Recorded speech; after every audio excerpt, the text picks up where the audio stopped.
24 घंटों के अंदर इजरायल और ईरान की टक्कर में 3 बड़ी घटनाओं ने बेंजामिन नेतन्याहू को पूरी तरह हिलाकर रख दिया है।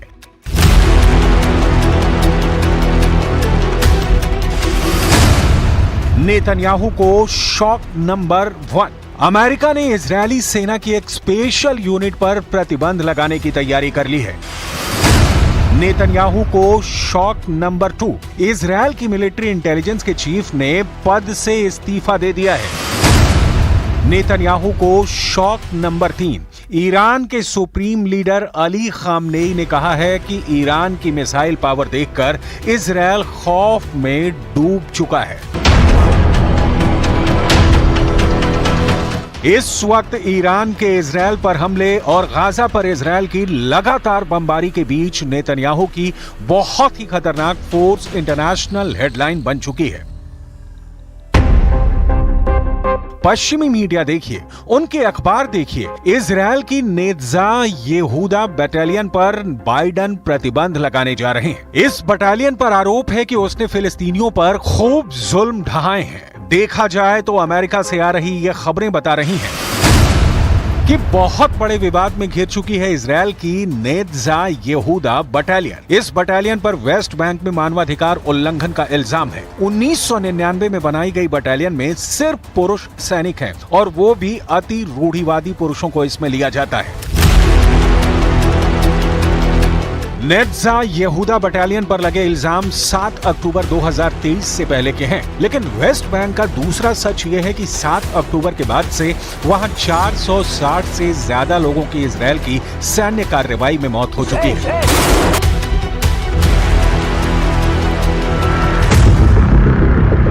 इजरायल की नेत्जा येहूदा बटालियन पर प्रतिबंध लगाने का मतलब है कि इससे अमेरिका से कोई सैन्य मदद नहीं मिलेगी।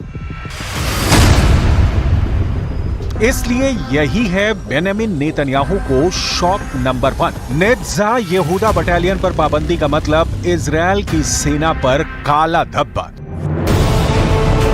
नेतन्याहू पहले ही अपने घर में लगातार प्रदर्शनों से जूझ रहे हैं और अब उन्होंने अमेरिका की तरफ से आ रही इस रिपोर्ट को नाक का सवाल बना लिया है। बाइडन का आक्रामक रवैया देखकर नेतन्याहू को बहुत गुस्सा आया है। अब नेतन्याहू की तरफ से रिएक्शन ऐसा आया है कि साफ लग रहा है कि इजरायल अब ईंट से ईंट बजा देगा। उसकी राह में जो आएगा तबाह कर दिया जाएगा।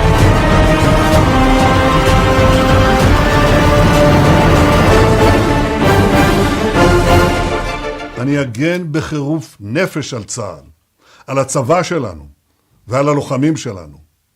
אם מישהו חושב שהוא יוכל להטיל סנקציות על יחידה בצה"ל, अब देखिए बेंजामिन नेतन्याहू को शॉक नंबर 2। इजरायली सेना के इंटेलिजेंस चीफ एहरोन हलीवा ने इस्तीफा दे दिया है।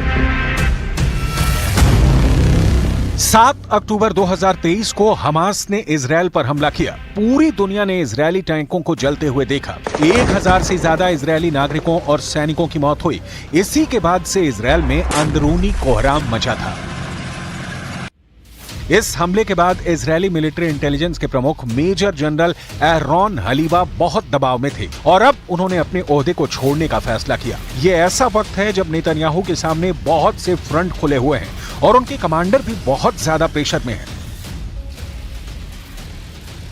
गाजा पर रोजाना नॉन स्टॉप बमबारी के बावजूद इजरायल अब तक हमास को खत्म कर पाने में नाकाम साबित हुआ है। गाजा में 34,000 से ज्यादा लोगों की जान जा चुकी है, लेकिन नेतन्याहू अब भी खाली हाथ है।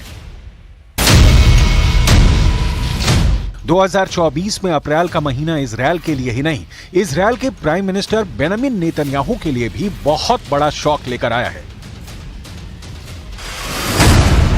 अमेरिका इजरायल की मदद करने की बजाय उसकी सेना पर पाबंदी लगा रहा है। इजरायल की पब्लिक नेतन्याहू के खिलाफ सड़कों पर उतर चुकी है और इन सबके बीच ईरान से बड़े युद्ध का खतरा अब तक टला नहीं है।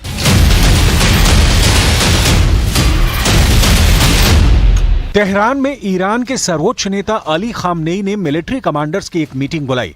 इसे ईरान की पावर स्टेटमेंट कहा जा रहा है क्योंकि खामनेई ने इस मीटिंग में ऐसी बात कह दी है जिसे लेकर इजरायल के जवाबी हमले वाले दावों पर सवाल और तेज हो गए हैं।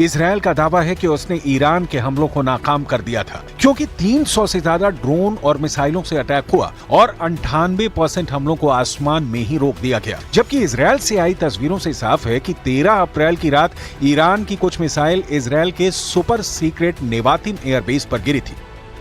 इन मिसाइलों के साथ बड़े बम नेतन्याहू के साथ इजरायल की साख पर गिर रहे हैं। नेतन्याहू के कमांडर इस्तीफा दे रहे हैं। नेतन्याहू से इजरायल की पब्लिक पूछ रही है कि गाजा में बंधक बनाए हुए लोग कब आजाद होंगे। इजरायल से लगातार पूछा जा रहा है कि ईरान को कहां मारा, कैसे मारा, किससे मारा, कितनों को मारा, सबूत कहां है।